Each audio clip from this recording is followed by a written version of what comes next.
Al Sharpton, when he was first getting the slot at MSNBC at 6 o'clock, told 60 Minutes that he would never criticize the president. Fascinating. Now, Washington Free Beacon put together a number of clips from President Obama speaking and then Al Sharpton speaking on MSNBC. Now, look, before you watch this, in all seriousness, you got to be fair to Al Sharpton here in that some of it, his statements might have been quoting the president. You're seeing it a little bit out of context and edited, right? And we didn't do that editing. Washington Free Beacon did, so I don't know exactly the context that they took it from, right? But you're going to see a lot of clips, and by the end, you do kind of get the message. So now let's watch Al Sharpton and the president and see if they agree. Agony of repeat. People will lose their jobs. People will lose their job. If you work hard, you can make it here. If you work hard, you can make it here. That's the bottom line. That's the bottom line. You know, we're becoming a more perfect union. We're becoming a more perfect union. We'll keep moving this country forward. We will keep moving this country forward. The defining challenge of our time. The defining challenge of our time. You can't shut it down. Republicans can't shut it down. They deserve a vote. They deserve a vote. The people's business is at stake. The people's business is at stake. The best is yet to come. The best is yet to come. They've got a problem with me.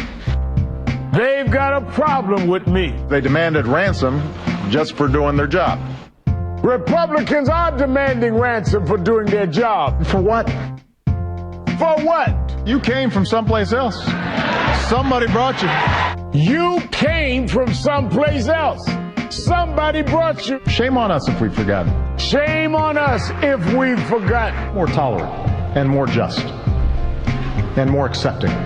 More tolerant, more just, more accepting. Do not threaten to burn the house down. Don't threaten to burn the house down. They're not focused on you. They're not focused on you. All this would be funny if it wasn't so crazy.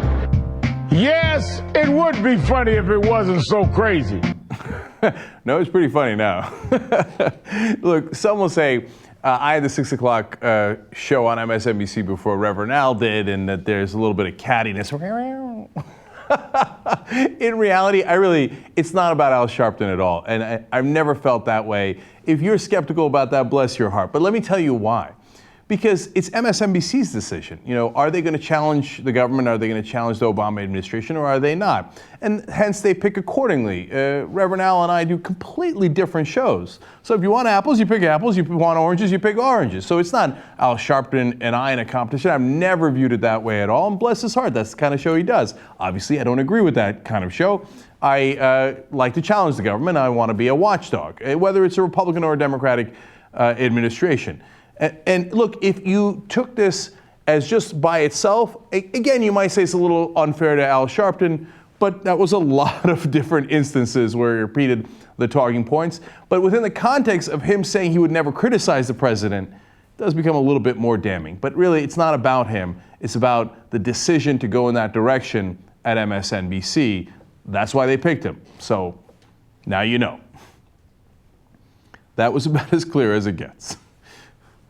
That was about as clear as it gets.